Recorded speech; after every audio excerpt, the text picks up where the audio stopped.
Good evening, ladies and gentlemen. Welcome to the Bruno Kreisky Forum for International Dialogue. It's great to have you here. Such weather is also good for some intellectual and difficult debates. So welcome.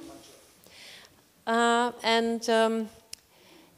today's topic, we have been discussing, I guess from the beginning of that year, how Trump's war against universities is changing America, is a very important one. Sorry to show you my back. And it also includes actually the word war. Since during this year, I guess we all are aware that we see war almost everywhere, and an increasing appetite, I don't like this word, but an appetite for war, even in the sense that the world is becoming more fragile, more violence, and despite all efforts for mediation or constructive discussions and solutions, despite all of that, we probably have the feeling that it's getting worse and worse. So even we understand that the Ministry of Defense is going to be turned into Ministry of War. I wonder what George Orwell would have said to that. And I think it is particularly important to understand what the freedom of academia, the freedom of speech, of expressing one's opinion, not only in the context of all the wars we see around the world, but also in many other aspects for research, for the freedom of research, what that actually means to the US, but also the spillover. So I'm particularly delighted to welcome our three guests this evening, Ms. Linda Feldmann, Mr. Reinhard Heinisch, and Christian Grose, who joins us online. And Raimund Löw is going, first of all, to introduce all of our guests in greater detail and is going to moderate the session.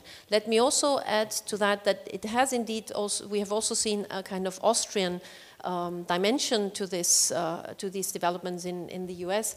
That is that our Minister of Research, Maria Holzleitner, declared in April this year that Austria will, in a way, provide some security for students and researchers from the US coming to Austria. We have not so much heard about that anymore, but maybe this is also something you might enlighten us. So I wish you an interesting debate. Again, welcome warmly in the States and also here in Vienna. And I wish you an interesting debate. Also share with us your experiences after in the question and answer session. Thank you. Ja, danke vielmals, Sabine. Ich begrüße nicht nur Sie alle hier von meiner Seite im Bruno Kreisky Forum, sondern auch die Hörerinnen und Hörer des Podcast Falter Radio, der diese Sendung und diese Diskussion übertragen wird. Der Donald Trump ist ja ein eigenartiges Phänomen. Die Supermacht Amerika ist unter seiner Führung zu einem Faktor der Destabilität in der Welt geworden. Aber auch im eigenen Land, da agiert dieser Präsident vor allem als Zerstörer. Und wie du gesagt hast, Sabine, der Krieg der Administration gegen die hervorragendsten Universitäten und Forschungsstätten des Landes sind ein Kernstück dieser Strategie, über die wir heute sprechen wollen. And here I would like to switch to English in order to welcome all our guests here. Linda Feldmann came over from Washington, D.C. She's Washington Bureau Chief of the Christian Science Monitor and a prominent person on the media platform in Washington, D.C. And the Christian Science Monitor, a highly respected newspaper in America, weekly in print and daily online. And I'm very happy to have Christian Grose being able to join us via Zoom. Hello, Christian. Christian Grose is a political scientist at the University of Southern California, and he's academic director of the Arnold Schwarzenegger Institute, an institute that has the name that would have a rather important name recognition in this country. Not that far away comes Reinhard Heinisch, who came from Salzburg. Hello. Reinhard Heinisch is political scientist at the University of Salzburg, and he's one of the top experts on the United States. In America, you hear him, you follow him, you agree with him or disagree with him when he speaks on radio and television frequently. Linda, universities are really important for a society, and in America this was particularly important because the elite universities brought in thousands and thousands, hundreds of thousands of the brightest people of the world who got acquainted with America. Some became critical of America, but the knowledge of all these people was important. Now, this seems not to be able to happen anymore because the Trump administration thinks these universities are institutions of liberal manipulation and of therefore liberal adversaries. And foreign students particularly seem to be a target of the administration. So a very general start here, Linda. Where do we stand now? This war against the university started a couple of months ago. How did it unfold, and where are we now? So it's started with him going after the most elite universities, you know, Harvard, Columbia, and it sprang from the war in Gaza. It sprang from the expressions of anti-Semitism foremost, most prominently at Columbia University in New York City, but in other major universities as well. And he used that as an excuse to attack the universities, defund research, which is instrumental in many spheres, including medical research. I mean, areas where one can't imagine why the federal government would defund medical research. I have a relative who's a professor at a major university in the South. He does agricultural research. So the major universities have seen big cuts in funding, but even universities that Donald Trump hasn't attacked have seen funding cuts because it's just like blanket budget cuts that he's claiming he's trying to save money, but what this really is, I think he used the war in Gaza as an excuse to go after liberal thought in America. The Harvard Crimson newspaper recently did a survey of the Faculty of Arts and Sciences and found to sort of gauge the political views of the faculty, and found that a vast majority are either Democrats or they're independent. Only 2% are Republicans. So there is no doubt that most American universities are bastions of liberal thought, but to twist that into a kind of vendetta against American academia is just completely shocking. In fact, I think I sent this to Raimund, a reel on, was it Instagram, where I asked the president in the Oval Office, this was in May, why do you not want the best and brightest students from around the world to come study in America? And he immediately responded by saying, you know, the students at Harvard need to take remedial math. He went on a complete, first of all, that's not true. Second of all, it was not an answer to my question. When I tried to interrupt him to get him to answer my question, he waved me off and kept going. And he was going to, you know, not allow Harvard to take any foreign students. Harvard has, I think, about a quarter of its student body are foreign-born, many of them graduate students. And it has been, for the psyche of the premier Ivy League institution in America to look at losing all its foreign students has just been, it's been awful. Now he's reversed on that. So this is very typical Donald Trump. He'll announce something drastic and dramatic and then do a 180-degree turn and say, oh, never mind, we love, you know, we love the Chinese students, we love the foreigners coming to America because it brings a lot of money into the United States. So suddenly he turns into a businessman and wants to make all the money. I mean, I was reading that, you know, we have, I think, 1 million foreign students in the United States. That brings in $43 billion. That was in the last academic year. In this current academic year, that's been cut by about 15%. So if you do the math, that's about $16 billion that's costing American universities to lose some of its foreign students. There's much more to say, but I'll... I mean, Christian, we all, in the limelight of, at the beginning, was Columbia and Harvard.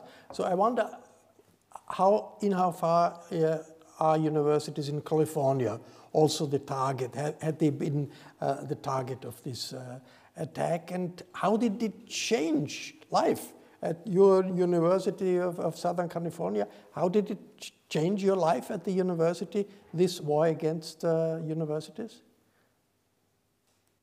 Yeah, the attacks are not limited to Columbia and Harvard, and I do think that they're pretty wide-ranging. There's two real costs that have affected California universities and universities across the U.S. One is the scientific costs. So there have been broken contracts.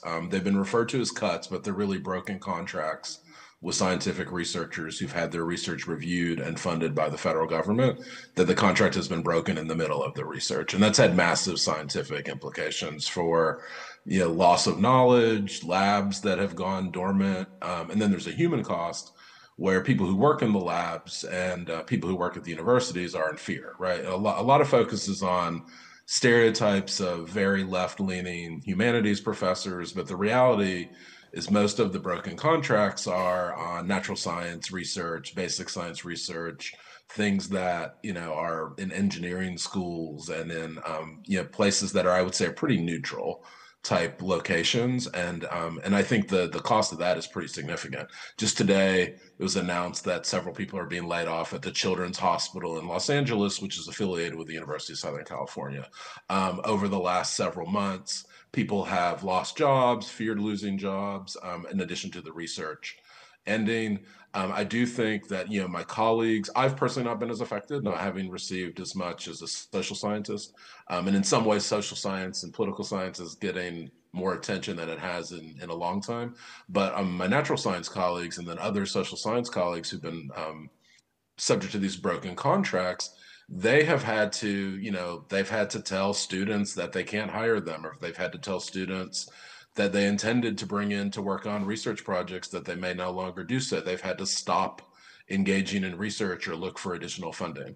I think the big picture in California has been initially an attempt to do settlements, similar to a lot of other universities. The UC system had announced some work with the administration to engage in settlements, but then the settlements had sort of been backtracked by the Trump administration. And so now the Governor Newsom, at least from the political side, has been focused on really standing up and not attempting to settle. I think some of the university administrators are considering the interest of their university and trying to chart a middle ground.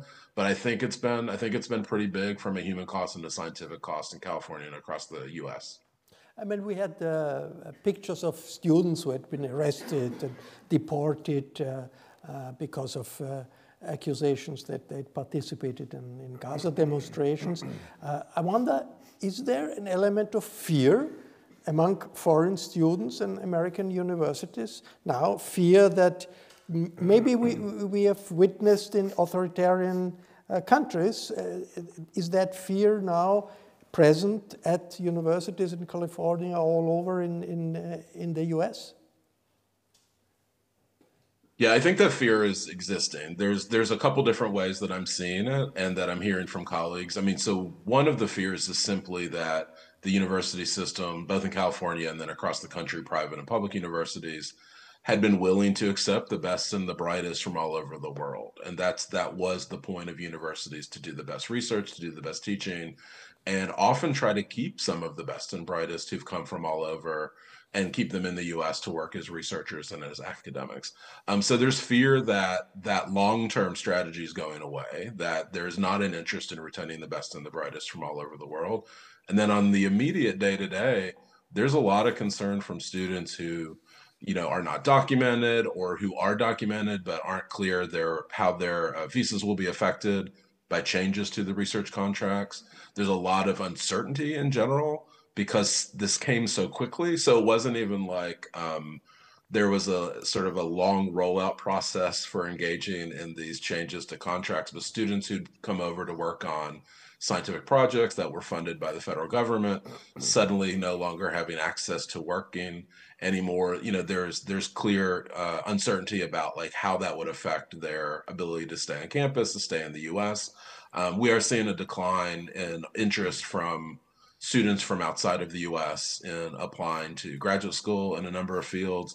And then in general, there's a broader concern that we're going to just lose talent. We're going to lose talent in the US, we're going to lose talent worldwide in terms of the knowledge that could be produced that may not be produced. But it's still not the situation that if you have criticized the president at Twitter or on Facebook, you will be arrested if you arrive in the US, right? I see. So I think there is that fear, but I think most of our students who are from outside the US are not actually saying that anyway, because I think a lot of that fear may have existed even prior to the attacks on the university. So I think most of the students who are international and from outside the US are not doing that as much. If anything, they may be speaking out about their own experiences in their home countries more. But I think there's fear in general among students, both domestic United States students and then international students, in terms of speaking out against what's happening to research and what's happening to universities. However, I think in general, a lot of students, especially at the graduate level, have had that fear for a long time. Reinhard Heinisch, how significant is the damage done to the American universities internationally? Because their reputation, they had a very good reputation, and from Europe to China, young, bright people wanted to come to the US to study. Not all of them, but many of them. How big is the damage? So let me perhaps pick up, continue what had just been said. So first of all, universities are not just places for students and faculty. The academic world is a world of conferences where research is shared. None of my colleagues, none of them, is actually going to the US right now. Because you cannot be assured, even with a visa, that you will not be turned back at the border. That they just, let me check. And because the uncertainty is so high, and you have, if you're a student, a grad student, you don't make that much money, who's going to reimburse you? Who wants to risk this? So I talked to my assistant. She said, I'm not going to go. The conferences, fortunately, the American Political Science conference is in Canada this year. Another one was moved to Mexico. So no one actually wants to go. The other assistant I have, a grad student who has a scholarship, she's been scrubbing her social media pages for the last weeks. So she actually created a fake one. And this is just in one example of a person highly published, very successful. And as was mentioned, there's the uncertainty. And the uncertainty has a chilling effect if you don't have the resources to fight it out, or if you have other options. It's not like the 1950s that the United States is the only place you can go for an academic career. I mean, there's lots of other options now. I think, the way I would answer is that I think for me there are two aspects that are critical. The first aspect is, this is a revolution. There are people in the background. I'm not necessarily mentioning, I don't even think Donald Trump is more a symptom than the instigator, but there's a revolution going on, and the revolution is purposefully attacking certain institutions that they have identified as enemies and targets. The media is one, the judiciary in some extent, but the universities. And that's been and that way precedes the war in the Gaza, and we have interviews with J.D. Vance where he actually, talks about this very openly. Look, if we within sort of a post-liberal talk world, look, the way we go after universities, we get at them through public funding. And there's a way, and you start at the very top. So if Harvard were to cave, what is, I don't know, a small community college going to do somewhere else? Then the second point that I want to make is this hits American universities at a pretty bad time. They've partially never recovered from the financial crisis. They've partially not recovered from COVID. We've had lots of funding cuts, particularly in conservative and Republican-governed states, particularly in the humanities. And there is now a lot more competition. Companies don't necessarily expect you to have your undergraduate degree, your master's degree. There's ways in which you can have a career, but bypass the universities or get your education online. And of course, universities have made mistakes where they've invested significantly, not so much in the academic part, but in all the other things that are amenities that attract students as you're competing. So, and as universities become very, very expensive. So in many ways, the universities, and of course, universities is a very big world. There's more than 2,000 plus institutions, from Harvard all the way to very small institutions that are so tuition driven that one student catches a cold, you have to let go of a professor. I mean, there are many small colleges in other places. So it's a very diverse world, but it's struggling for a number of reasons where factors are coming together, and that's why the US government is very much at the jugular, has this leverage over an institution. If Harvard were to cave, of course it has repercussions for all the downstream effects for all the others. And that's why I think it's very purposefully trying to send a signal, and that's what you do. I think that's what the mafia does, and that's sort of what the government is doing here. Linda, Harvard was fighting back. Yes. Other universities were also fighting back. How successful have they been in fighting back? Well, Harvard is still fighting back, and the latest news out of that situation is that the negotiations have stalled, and that the administration was concerned that they were being too nice to Harvard. So far, Harvard looks pretty good because they haven't given a big payout to the federal government, right? You've had some, like Columbia. How much did Columbia pay up? Like for 200,000. Yeah, exactly. 200 million dollars. But they got more demands. They got another list and another list. Right. They So it never ends. Never ends. So far, Harvard looks pretty good. But the minute they do strike some kind of deal, people will be mad at them. I mean, Harvard has already done a few things to try to assuage Donald Trump. So they, for example, closed all their offices with the label DEI, diversity, equity, and inclusion. That has become a curse word in conservative circles. There's this idea that if you are working to have racial diversity or gender diversity or any other kinds of, to help people who have historically been underrepresented, that you're hurting white people. So the racial aspect here is huge. So Harvard has already gotten rid of all of its DEI. They haven't gotten rid of the goal of diversifying both the student body and the faculty and all the the staff, everybody. But they just give it a different name. So that is a little bit of a small concession. And they've also had to lay people off, not fill openings. I know they've lost. Speaking to the Californian. Here, a friend of mine is a professor at Harvard, leads a graduate program. I won't say which one, but he says they keep losing faculty to Stanford. So there's a little bit of intra-Ivy. I mean, Stanford is technically not Ivy League, but I think it effectively is.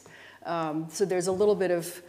They're looking at what the other is doing, and professors are looking, where can I be safe? Some, of course, are leaving the country. Some famous experts on authoritarianism, like Timothy Snyder, he's moved to Canada.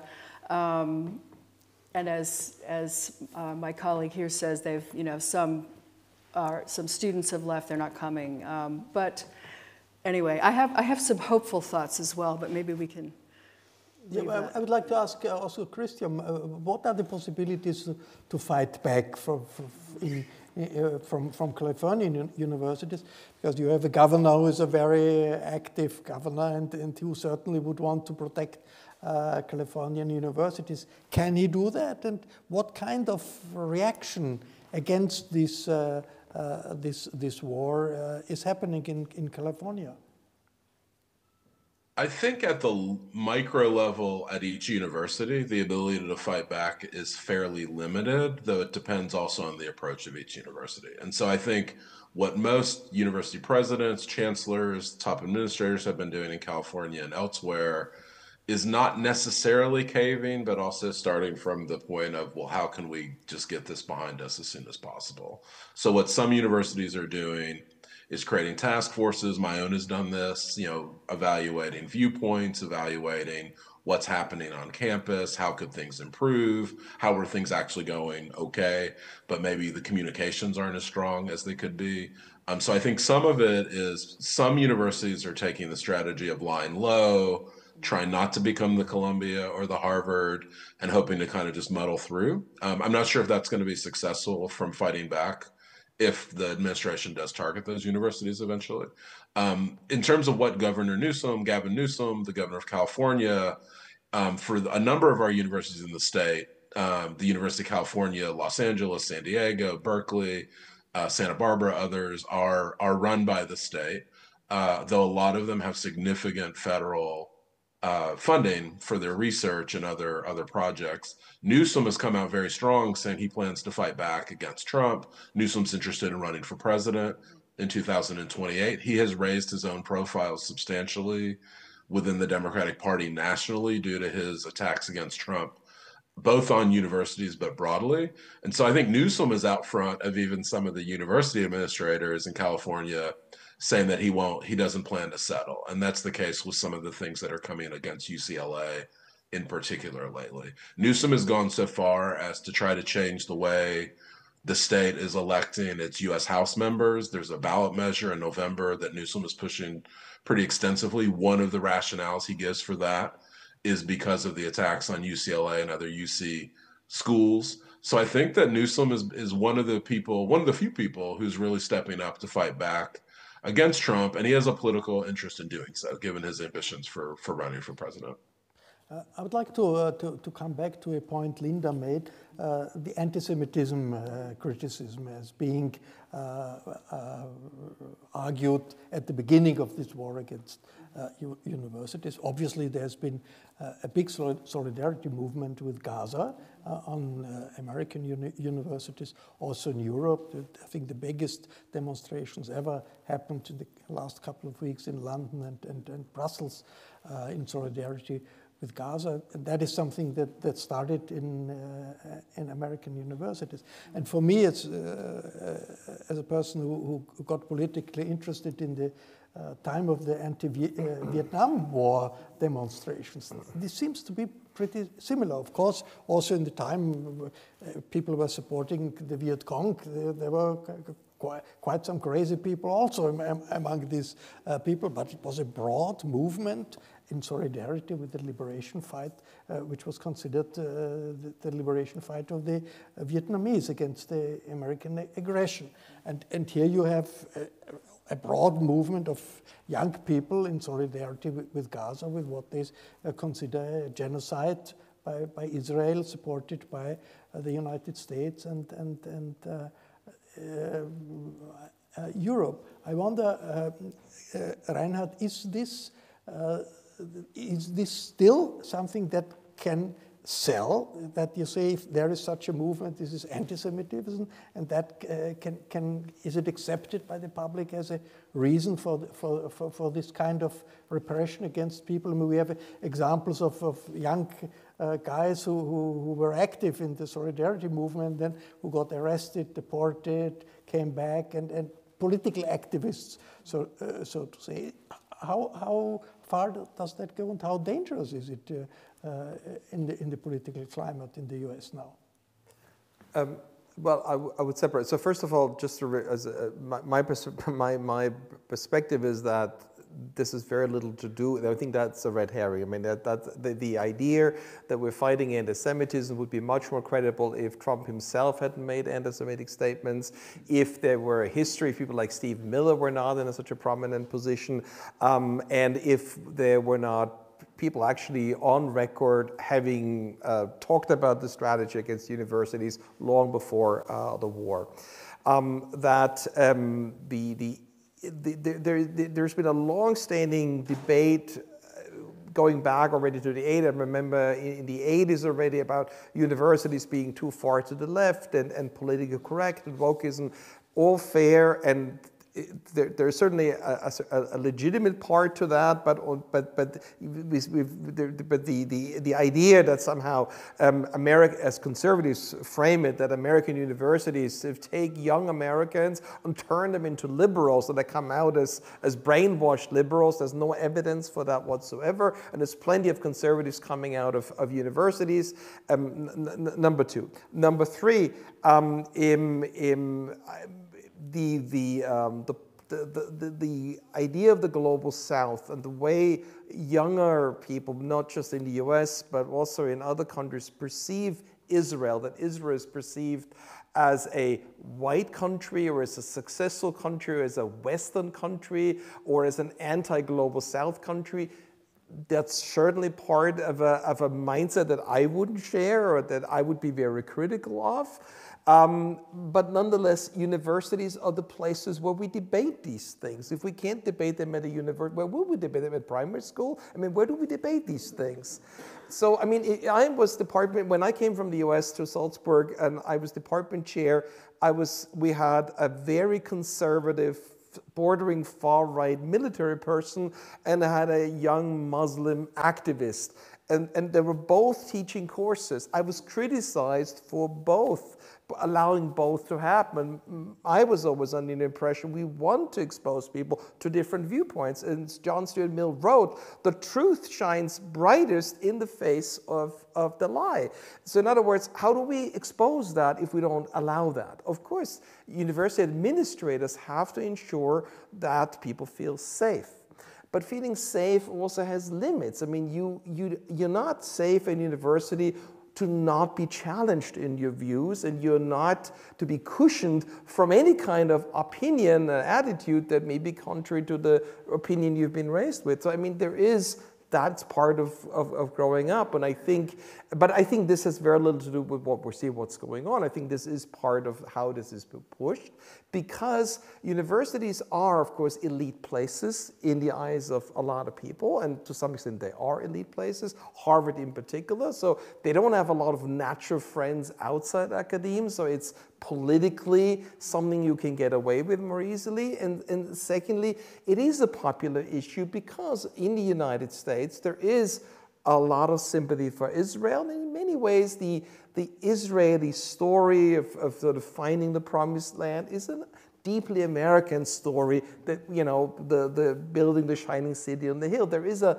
natural affinity also in the American and in the Israeli story. So there's a natural connection. So therefore, electorally and politically, it is simply something that is much more, on the face of it, more popular in the US. You have more voters, particularly in the mainstream, that would side with Israel than would side with the Palestinians. And therefore, it is a relatively safe policy move on the part of the government to say, look, these are all a bunch of undeserving radicals and they shouldn't be here, and particularly they're foreigners, and we don't want foreigners on our soil to be saying these things. And it's something that can be transported. It's much easier to say that than to say, well, we really want to restructure universities because we don't like liberals and we want them to be more Christian or more something else. That's a much harder selling point. Therefore, we use the other one.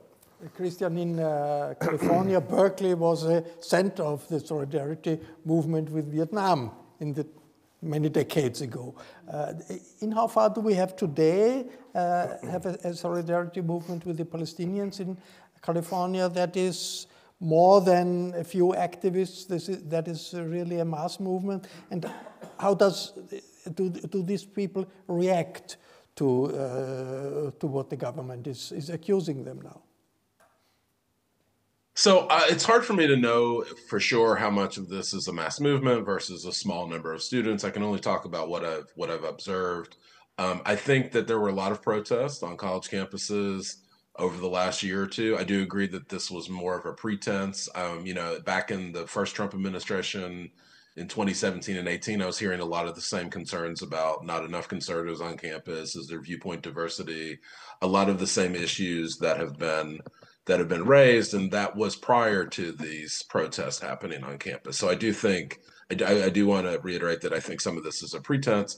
I think also there were a lot of protests on campus. Right outside my window were probably 200, 300 students protesting for several days until the administration clamped down. And the university administration clamped down, not the Trump administration. So I actually think that's part of the story that's been missed as well, is that there's been real issues on campus with concerns from Jewish students, concerns from students who are protesting on the side with the Palestinians. Like there's a lot of conflict on campus. I do think it's limited to a group of activists that are large enough, but also maybe not representative of the entire campus, at least at my own campus. But I think that university administrators were caught really flat-footed by this. And I don't think they should have been, because if you look back to the 1970s in the US and elsewhere, these protests happened with Vietnam as well. And I think a lot of the administrators did a pretty poor job. They were more interested in risk aversion, testifying before Congress with like legalese instead of speaking in complete normal sentences, not knowing how to deal with protest on campus in constructive ways. The campus administrators seem to either let things go excessively or clamp down quite a bit. I think people weren't ready for it at many of the administrative levels. One thing I'll say more positively on this, though, is I think that just like in the 1970s, if we look back, there are a lot of university administrators who lost their careers during that time because they handled it pretty poorly. I think we're going to see some administrators who figure out how to deal with this period of time that's very, very challenging. And they're going to emerge as the next leaders for universities, and they're going to understand how to fight back against broken contracts that the Trump administration is doing. But they're also going to be able to manage really different and conflicting constituencies on campus, from students who want to protest and Jewish students and parents and alumni who are really concerned. And so I'm looking forward to seeing that new leadership emerge in the future. Linda, I wonder, what is, in your view, the place of this war against the universities in the general strategy of the Trump administration? So it's just a piece, and it fits in. So he's also been at war with the most important law firms in Washington, which is the same kind of thing, where Donald Trump, in all of his dealings, whether it's business or government or dealing with the universities or with law firms, he works on leverage. He figures out what he has. He has the power of money at his disposal and the power of access, granting access. So with some of these major law firms in Washington, he has removed any kind of security clearances. So if you have lawyers that are defending people, then they can't do that anymore. He's asked for gigantic settlements in cash from law firms, and he's done this to the media as well. He'll find a grievance and then demand money, and far too many law firms, news outlets, universities have handed him money, and that just reinforces his whole modus operandi with people that he feels are the, quote, the enemy. It's the thing about Trump, and I think you mentioned this, is that once you give him something, he's never satisfied. He wants more. You think, all right, we'll give him a few $100 million, and then, or in the case of the law firms, they're giving him free legal services. People that need defense, he will go to these law firms that have given in to him, but it never ends. I also want, though, just back on this issue of anti-Semitism, there is a problem with anti-Semitism and anti-Arab, anti-Palestinian viewpoints on these campuses. I mean, Harvard recently did a study on anti-Semitism on campus, and they said it's real. The Muslim students feel it, the Jewish students feel it, so it's not like this is completely made up, and they are taking action. There's a large belief in free speech, of allowing people to speak their mind. If they want to protest, go ahead, but obviously it can go too far. You have students yelling from the river to the sea. They may not even know what that means, but they say that, not knowing that they're calling for the elimination of Israel from the map. So some of this, I think, is young naivete. But back on the topic of Trump, so he does have this mindset of leverage, but he also has a short attention span. So I think we can count on him to lose interest and move on to somebody else, some other large entity with a lot of money or some other types of institutions. It doesn't mean you can then go back to the way things were. I think there's been a chilling effect in many types of institution, including the media, not wanting to inflame things with the president. So you might, for example, I think it's CBS television, which does 60 Minutes, they've agreed to run an interview from beginning to end. Like they've now agreed to stop editing interviews, which is nuts. I mean, you can't, that's journalism 101. You do an interview with somebody prominent and then you take out the most important pieces of that and highlight those. You don't just, run the whole thing from beginning to end. I don't even know how that's going to work. But Trump he has some vulnerabilities. I don't think he's as, he has flaws. And I think people who sort of sit back and study him can learn how to work with his flaws and exploit them, actually. Reinhard Heinisch, in how far does Trump, with all his flaws and all his flip-flops, not change the American democracy and put American democracy in the direction of an authoritarian system that, if that continues, and it will continue the next 3 years, maybe even longer, American democracy and the rule of law will not look anymore as it has 1 year ago. I mean, is the Trump strategy to make the US an authoritarian state, an authoritarian government, is that something that seems to be feasible, given the way also the universities were able to fight back, but in a very limited way. The climate at the universities changed, and that means the political climate in the country changed, didn't it?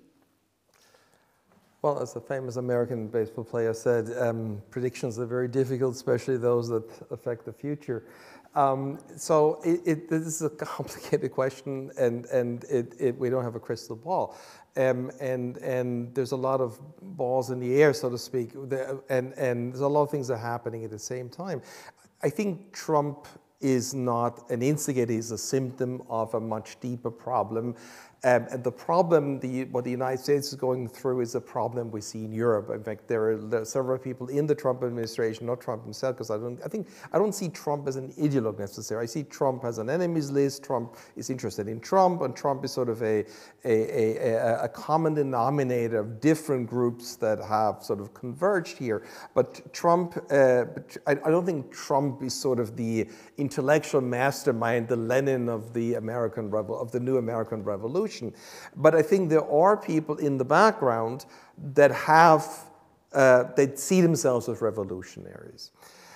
However, again, there are at least several different groups. They're not all monolithic. So you have maybe the post-liberals. And if you look at the post-liberals, and we had Patrick Dienan actually in Salzburg, and we had a long conversation with him. If you talk to him and people like him, who is one of the intellectual intellectual idea givers to the movement. I mean, he does envision a Catholic, ethical, kind of new community that is clearly non-liberal and sort of rejects liberalism because he sees liberalism as an evil that ultimately destroys and damages people, community, and bonds. And he sees the nation state as the highest embodiment. Anything beyond the nation state is inherently problematic. And he would say to you, and he said that to me, the government, the liberals have the problem that they have no values. The government has to use its monopoly of force to throw out those and eject those from the community who are potential enemies or contrarians. So there is a totalitarian vision that they have if you interpret it in a certain way, and there are plenty of people you can consider that sort of have this sort of a totalitarian bend here.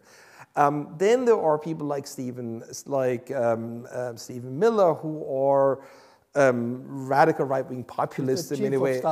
That's deputy chief of staff, and he's been a figure in that circuit for a long time and a super loyal confidant of Trump, even from the first administration. And it's sort of much more America. It's sort of racial dimension, ethics sort of ruled by the white. And then, of course, you have the tech visionaries that have a very different approach. They don't want to create a Christian Catholic society, but they are mostly interested in creating global monopolies because they have companies that can offer services, and they want to get rid of restrictions and oversight and sort of get rid of the regulatory state in the US and in other places. So and it's hard to foresee how this is going to unfold after Trump. Is Trump going to give the nod? Is Trump going to support one versus others? Trump sort of gradually taking himself back, hard to believe. I mean, so it's not clear, or are they forming coalitions and alliances, but there are certainly groups who see this as a revolution, and they see that they are just 1 or 2 election cycles ahead of Europe, and they do look at Hungary as a model. They see what is with Reform Party doing well in the UK. They see that the government in France has just fallen, and that Macron is not going to be the future president, and Le Pen is going to be very successful. They know they're close to Meloni in Italy, and they also see that in Germany the AfD is running even right now with the CDU. So they see this as a transnational project in many ways, and the idea is to roll back liberalism in its different forms. And it's hard to make all, and they have people that are going to move into positions now. And part of the last sentence, so the part of the chilling factor is that, you know, you always used to go to the courts as you went to court, and the court would try to remedy that. But right now, with the Supreme Court being so far to the right and sort of, it's unclear that many of the things that Trump will do will not ultimately prevail. And therefore, that makes it also difficult to fight back, because why waste money on a legal strategy if you're going to get overturned ultimately? So therefore, that too makes you kind of more compliant. And then what you also see is the normalization of Trump, that many, also the media, explain this because, well, he's such a wonderfully unconventional figure. He's not a politician, and Trump has sort of this way of talking about things, where he's a master entertainer, and he ran a very successful entertainment program. So he knows how to communicate in many ways to disarm, take the hard edge out in many ways. And all that is part of this package that we see, which makes it really very difficult to push back against it. But there are people who have really thought about this, and they would like this to become more permanent. If they succeed, we don't know, but there's a good chance it may last a lot longer, it may be more sustainable than we wish it is. Christian, if this is a transnational project, which probably it is, we feel that in Europe too, with the American vice president supporting the AfD in Germany and telling us that there is no freedom of speech in Germany and similar statements. It is is an anti-democratic project. And the anti-democratic project was something that the Biden administration, Biden in the election campaign warned us about.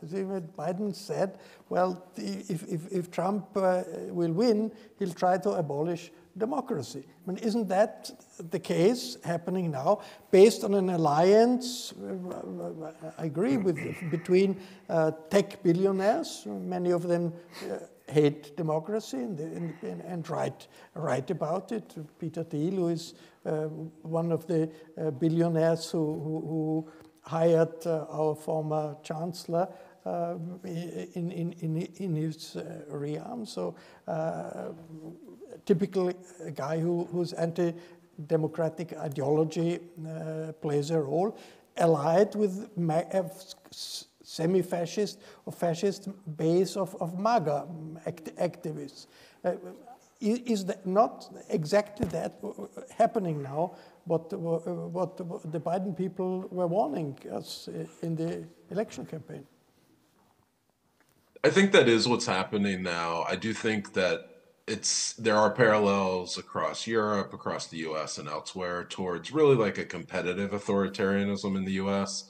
And I think, I think on the tech group, it depends on the tech person.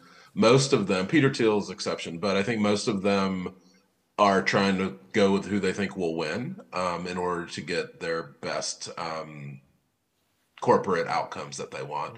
But I do think we're seeing like signs of competitive authoritarianism in the US, and it is what Biden warned about, and then Kamala Harris, it's what Biden warned about in his initial campaign in 2020. Interestingly, it didn't really take with voters, because the most important thing, and we see this not just in the US but elsewhere, was inflation and economic factors and sort of day-to-day living, and were factors that caused people to vote for Trump in 2024. So I think part of what's happened is a combination of attacks on democracy, competitive authoritarianism, and it's succeeding because of the underlying state of the economy when Biden was president. I also think the fact that the Democrats were putting up people who were significantly old, and you could have attacks on the same people who've been, running the US has been a problem as well. Like, so having a new emerging leadership, I think, might have helped the Democrats a little bit more. But I do think that this is a broad trend that we're seeing. But I also think that it's a combination of underlying economic factors combined with the threat on democracy that was warned about, and then now we're seeing it. A lot of the things that were brought up in the 2024 campaign by the Democrats, a lot of voters didn't believe, right? They were like, no, I don't think that's actually going to happen. We didn't see that level of competitive authoritarianism in the first Trump administration. And so some of it just didn't land. And then I also think some of it is going back to the universities and the educational divide. There's been a real realignment of voters who don't have college degrees, who used to vote for Democrats, more working class voters who are now voting for Republicans and are really, really pro-Trump. And then those who are higher educated, who used to be more independent, lean Democrat, that are pretty solidly Democratic now. And I think that's only going to continue in the U.S. And the one last thing I'll say about this is, it is the U.S. So we're going to have a midterm election in 2026 where the president won't be on the ballot.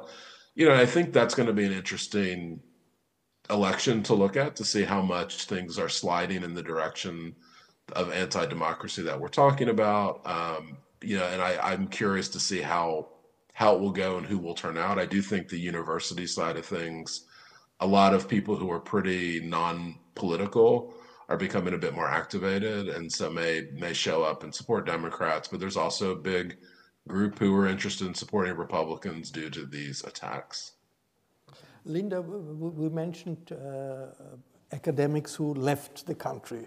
And I even heard of some American academics not going to Canada or thinking about Europe, but thinking about China, because not in the humanities, but in other areas, China has a lot of money, and Chinese, as you know, universities, if there is an American expert, they can win, probably will spread out the red carpet. In how far is this seen as a problem in the broader American discussion that experts, scientists are thinking about leaving the country? I think that is a topic of discussion within academia, but I think for the broader public, it's just not on people's radar. I mean, at the end of the day, I think some of the basic principles of politics still hold.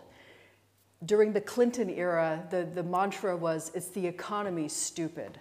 And what we're seeing right now with the introduction of tariffs and the possibility that that will produce inflation and make life even more unaffordable for working class people, I think that will have a huge impact on not only who people vote for, but do they vote at all?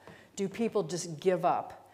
I mean, I think what we're seeing is that a slice of the public is paying very close attention to what's happening on both sides of the political spectrum. But then there's a vast middle that I think sees a lot of noise and a lot of drama and just tunes it out. I hear from people all the time who say they're just not reading newspapers anymore because it's exhausting. I mean, I can say as a reporter myself, the first 8 months of Trump's second term have been completely exhausting. I did not expect it to be this bad, having covered the first Trump term. So as a reporter, it's fascinating, but for average voters, it's too much. And so they're not seeing, they're not aware of, they don't know who Timothy Snyder is. They don't know that he's left the country. They don't know that Harvard is losing people. And, I think there is a certain, among swaths of the population, a certain disdain for the most elite universities. I mean, we are seeing this kind of, have been a reporter in the old Soviet Union and seeing that dynamic of, the elites versus working people, going back to the beginning of the Soviet Union. I mean, seeing that play out here in some ways where you have the working class feeling just completely disdained by the elites, and they don't care what happens to Harvard. Harvard can fall apart as far as they're concerned. Christian, I wonder, among your colleagues, do some of them think, okay, maybe we should look at offers in Europe or on other places to get out of the Trump country? For sure. I mean, I have colleagues who took a job at the University of Toronto last year, and it's actually happening. People are considering moving who have the option, people who are interested in moving to Europe or elsewhere. I'm seeing it especially with our graduate students. Also, though, somebody like me, we're kind of stuck where we are. We have lives, right? It's hard to uproot, but like the grad students are saying, I'm going to apply to a lot more countries so Americans are actually saying, I'm going to apply to a lot more countries than I would have considered in the past. In the past, I would have wanted to stay here in the US. And then our international students who are coming from elsewhere are saying, I definitely want to go back home. While in the past, it would have been, this is a way for me to stay at like an elite university in the United States. And they would consider, do I go back home or do I stay in the United States and work here? And I'm seeing a lot more of that, like wanting to go back home than we used to see, I'd say, even in the first Trump administration. And so again, I think it's a talent issue, right? The brain drain could potentially be leaving the United States, not coming to the United States. This has happened, over the last several decades. I think it's a boon for Europe. I think it's a boon for China. I think it's a boon for a lot of, in some ways, it's really great for the academy all over the world outside of the United States. But it's concerning to me as somebody who is in the US and would like to have strong colleagues and retain talent. It's something that I'm concerned about. Even I was joking with my wife. We were in Europe this summer, and we were like, "This is pretty nice, actually. We need to start thinking about this ourselves too." But I really see it with the young people, like the real talented young people in academia. And the one thing I agree with Linda. I do want to add one thing though. I mean, people don't know about academics moving around to different places in terms of voters. I do wonder if this might start to trickle down a little bit to parents of students, right? So once once like professors who are beloved start leaving the United States to go elsewhere, or there's like a noticeable shift in sort of the what's happening, the quality of the education. You know, I wonder if some parents who are voters might start to pay attention. On the other hand, that's still like there are many things that are of greater concern to voters, but I do think we might start getting people beyond just the professors and the academics starting to notice what's going on. Reinhard Heinisch, what are the chances for Austrian universities to win over academics from the US? But as my department, we're very atypical. We have 80 staff. There's only 3 Austrians, and we're English speaking, and we've always had a large number of Americans and Canadians, North Americans working for us, but from other places. Yes, so the university has made available, I think, 3 to 4 million euros for targeted hiring from the United States. Most of this money doesn't go, we're not very important in social sciences, it's natural sciences, but it has to fit, and it's not simply, you know, it has to fit within a research paradigm or research approach that they have. And I think most Austrian universities, the Austrian Science Fund has made money available indirectly through the government for targeted hiring to that extent, and that I think that is happening. The other side is when you look at Fulbright or Austrians who are looking to go abroad, there I think I used to be on the Fulbright Commission, I no longer am, but I've heard, and this has been also communicated to us, that several people who were accepted by the Fulbright Commission in the end couldn't go, because now the decisions that are made by the national Fulbright commissions are then subject to a vote at a body in the United States that is then subject to, of course, the executive orders, and there is a second tier now that is available. The previous long-term director of Fulbright Austria, Lonnie Johnson, has posted on social media simply a comparison of the old websites that have all been scrapped, all disappeared, and the new websites. And he showed very conclusively how not only the language has changed, but the mission has changed, and how this has been scrubbed, just even to, and this is obviously from an era long before any of the contemporary Senator Fulbright's own statements were edited, and sort of you can see that anything that is reminiscent of that we are a shared global community where we benefit if we're all sort of exchange ideas of that notion, you'd be considered a globalist. It's much more a world where it's a zero-sum game, and you know, if you come to us, if the US benefits in a narrow sense, or if there's some, you know, if we can trade, it's very transactional. So there's much more of that sentiment in when we look at the websites and compare that with before. Just one thing I wanted to add to the previous discussion. I think what we also, because there was sort of the question was, we had the Democrats fighting back, and I think one of the issues is we can show in when you study radical right populism that populist parties that are successful create movements or create grassroots groups that can be very effective. The radical right has learned from the radical left that if you don't dominate the street, you don't dominate anything. You're just a bunch of intellectuals. And of course, the MAGA movement has in many ways taken possession of the Republican Party, and there is a grassroots movement that is, they're not, I mean, a majority, but they dominate the Republican Party to an extent that they put fear into all the important people in the Republican Party, particularly in Congress, and these are the people who march, they are the people who march in social media, and there's just no equivalent on the Democratic side. Yes, there are lots of initiatives and lots of issues,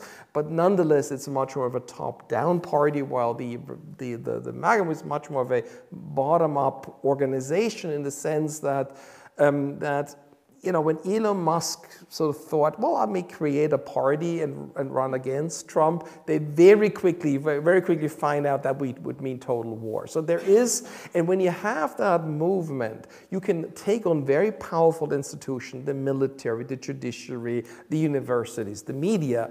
You have people that will essentially dominate and share their unhappiness in the media, in public, and that helps you because that creates dynamism, that creates momentum, and that's just very hard to generate on the other side. And I think that's one of the explanations why the Trump can do things that seem very unpopular with a large majority of voters, but nonetheless, there's no political cost because in many ways he can show there are people who feel very strongly about it. And I promised them I would do it, and now I'm doing it. Well, thank you very much for this realistic view on today's world, and it's a rather somber view. Before we go into the question period here, let me say goodbye to all the listeners von Falter Radio. Ich darf mich von Ihnen verabschieden, den Hörerinnen und Hörern nicht nur des Falter Radios, sondern auch der freien Radios, die unsere Sendung übernehmen. Ich darf die Online-Kanäle des Bruno-Kreisky-Forums empfehlen, wo es viele spannende Veranstaltungen gibt in diesem Herbst. Und natürlich auch ein Hinweis, darf nicht fehlen, Informationen über Abonnements des Falters gibt es im Internet. Ich darf Ihnen ein Abo des Falter ans Herz legen. Die Informationen finden Sie unter der Internetadresse falter.abo.at, abo.falter.at. Ursula Winterauer hat die Signation für das Falterradio gestaltet. Für Audio im Kreisky-Forum ist Milan Löw zuständig. Vielen Dank, Milan. Im Falter betreuen Miriam Hübel und Jakob Levi-Tauchner die Audiotechnik. Ich verabschiede mich bis zur nächsten Folge.